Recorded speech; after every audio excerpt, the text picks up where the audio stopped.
तर कोल्हापुरात जिल्हा परिषद आणि त्याचबरोबर पंचायत समिती निवडणुकांसाठी 74% इतकं मतदान झालंय।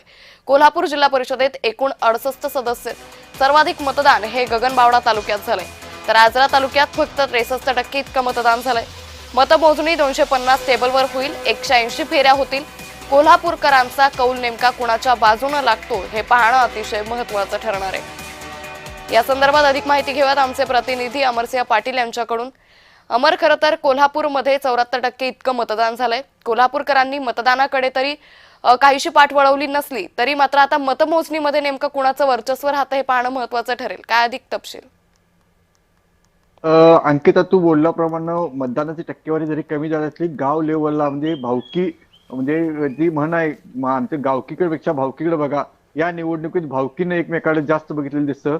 कारण मी तुला मगाशी म्हटलं असं, करवीर तालुक्यामध्ये सगळ्यात जास्त पाटील भावकी आहे आणि त्या पाटील भावकीने आता कुणाकडे पाहिलं हे पाहणं गरजेचं आहे। त्याचबरोबर हातकणंगले तालुक्यामध्ये सगळे माने परिवार असेल, म्हणजे धैर्यशील माने यांची भावकी असेल, त्यांनी कुणाकडे पाहिलं गरजेचं आहे। माडकांची पकड, या भाजपची पकड आता कुठेपर्यंत पोहोचवते हे पाहणं गरजेचं आहे। कारण 68 जागामध्ये, कारण गेल्या सभागृहामध्ये माडकांची भावाची मिसेस म्हणजे आमदार अमल माडिक यांची पत्नी ही अध्यक्ष होती, त्यामुळे ह्या जिल्हा परिषदेवर त्यांची पकड आहे का पाहणं गरजेचं आहे। गेल्या काही दिवसापासून एकाकी लढत देणारे महाविकास आघाडीचे गटनेते सतेज पाटील, काँग्रेसचे सतेज पाटील हे आता काय करतात पाहणं गरजेचं आहे। कारण त्यांचा हा एकटा लढतोय असे गेले काही दिवसापासून चालू होतं।